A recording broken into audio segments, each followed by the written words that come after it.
Well, thank you very much, Minister Smotrich, ministers, colleagues. It is a real pleasure to be back in Jerusalem and to present this 2025 economic survey of Israel in this your 15th year of OECD membership.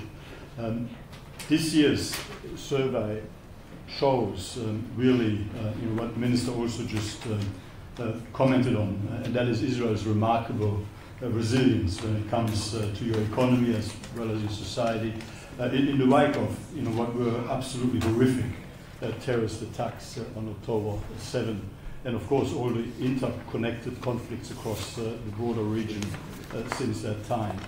After the inevitable sharp contraction in the fourth quarter of 23, when GDP fell by 5.8% compared to the previous quarter, as you can see, economic activity recovered very quickly and expanded throughout 2024 to the point where at the end of 2024 GDP came very close to the level before the attacks.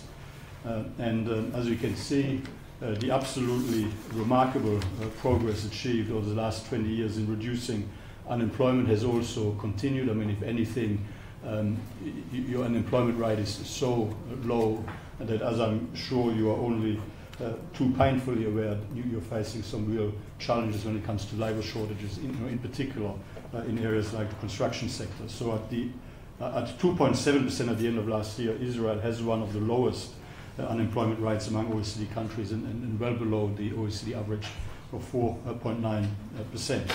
A tight labor market and persistent labor shortages are a constraint on even stronger economic activity, in particular in the construction sector, as I mentioned, where activity remains well below its pre-October 7 levels.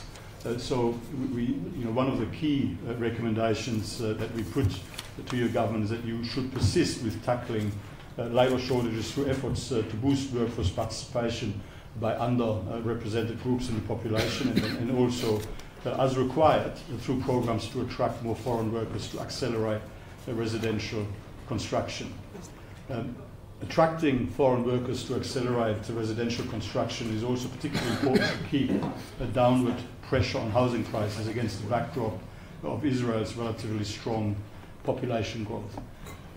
As you can see there, inflation has come down, but there continue to be pressures on prices. The ongoing conflicts led to price increases through disruptions to agriculture and industrial production, as well as the significant increase, necessary and unavoidable, but nevertheless significant increase in government spending, with inflation rising from 2.5% in February 24 to 3.6% in August last year. It's moderated somewhat, but it's still above the 1 to 3% target range. Our expectation is that it will come down by 2026 to where it needs to be below 3%. So we expect growth, as you can see, we expect growth to pick up and for Israel to secure strong growth both this year and next year at 3.4% in 25 and 5.5% in 26, and inflation set to fall into the target band, supported by continued tight monetary policy and continued fiscal consolidation led by the finance minister. To foster continued growth over the medium to long term, we do recommend policy action in 4 key areas. First, of course, maintaining a tight macroeconomic policy stance to reduce inflation and address the fiscal pressures. Monetary policy, we would suggest, should remain restrictive to bring and durably keep inflation within the target band, which means pursuing a data-driven approach and maintaining current interest rates until inflationary pressures are well contained. The recent appreciation in the exchange rate is certainly also helping to contain inflationary pressures. Not unexpectedly and entirely unavoidably, the conflicts have, of course, put considerable pressure on public finances from military spending and the need to support displaced people in the north and south of the country with accommodation, food, and day-to-day expenses, assistance to businesses directly impacted by the conflicts, and healthcare for survivors of the attacks, which all have required public funding. But overall government spending grew as a result by a comparatively high 5.6% of GDP in 23-24. So reducing the fiscal deficit should indeed be a key priority from here. The fiscal deficit widened from 5.1% in 23 to 8.3% of GDP in 24, given that sharp increase in public expenditure. And you know, even though your public debt at 66.2% of GDP is below the levels you know, across many OECD countries, given the level of geopolitical risk, it is important for Israel to have stronger fiscal buffers, which I think is something that you well understand. So implementing a medium-term adjustment plan focusing on measures to enhance long-term growth would help to durably improve public finances, and conducting systematic spending reviews integrated into the budget process can help ensure that expenditure allocation is well targeted and help create the necessary fiscal space. Now, this is an important graph, and I understand perhaps you know some of the particular context in Israel to this graph, but improving labour market participation would provide a strong boost to economic growth in Israel, and hence also help improve the fiscal capacity of Israel. Israel has the highest fertility rate among OECD countries and strong population growth, which is very much a positive. However, there are significant portions of the population with low labour market attachment, low participation and low wages, despite an overall very tight labour market. And when you look at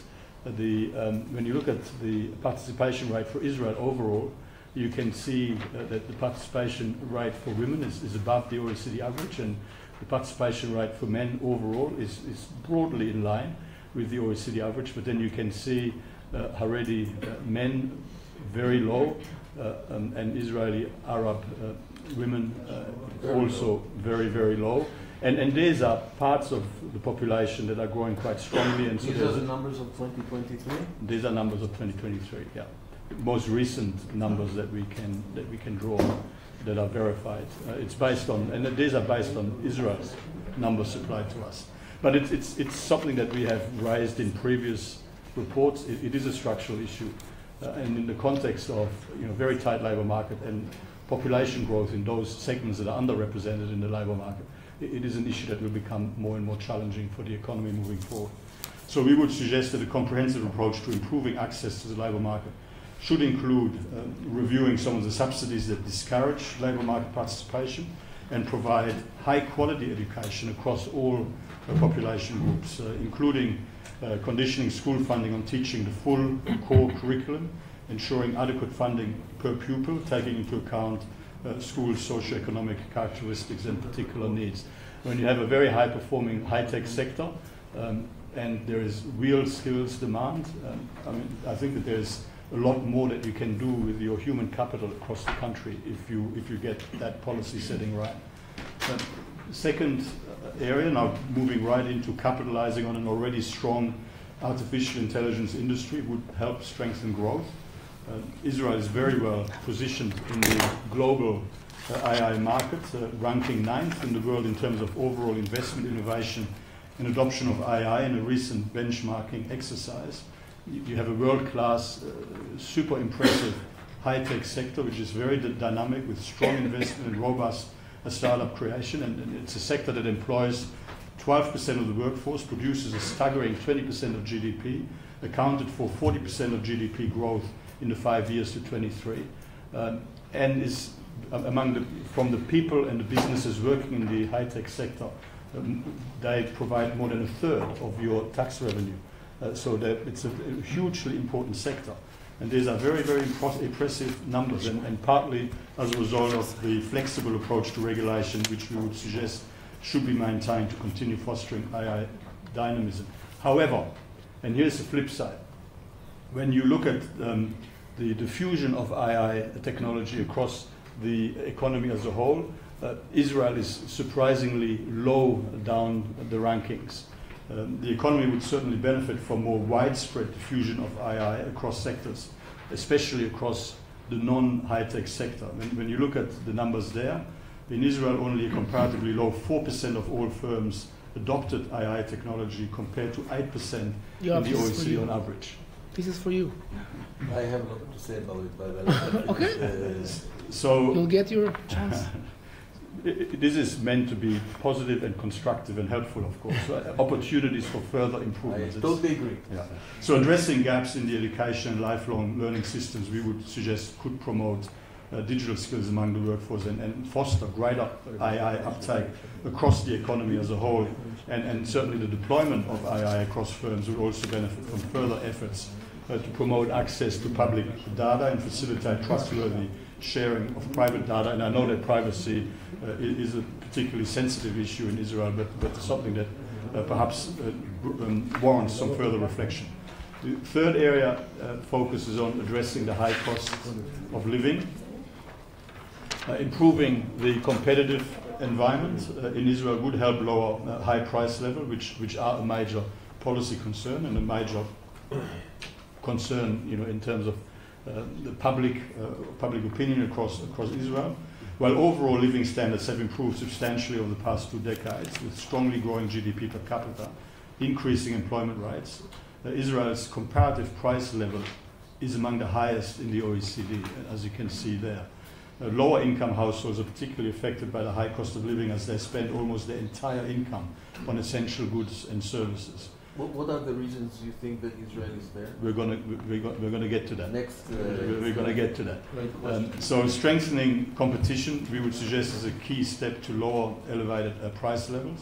When Israel has implemented some reforms over the past years to enhance the functioning of its product markets and to increase competition, we would suggest that more can be done to reduce red tape and boost business dynamism, facilitating access to the Israeli market, aligning more, harmonizing against international technical standards instead of having your own technical standards. I mean, I think what's good for Europe is good for Israel. It's a good initiative. I mean, but expanding that and doing more of that would be good. Establishing a one-stop shop for business creation and adopting the silence is consent principle when issuing business permits and licenses would also help. State involvement in the economy should be reduced. I mean, you have still a situation where government controls for certain product ranges the quantity and the price of products, which distorts the market and creates inefficiencies that ultimately either lead to a lack of supply or higher prices. So we would suggest that restrictions that are market distorting should be removed.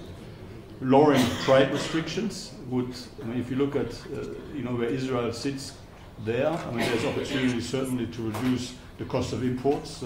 Israel trade has more than doubled over the last 20 years, but we would suggest that there is further opportunity to facilitate trade and reduce technical barriers, continuing to negotiate new trade agreements, deepening existing agreements, and diversifying import sources and expanding export markets.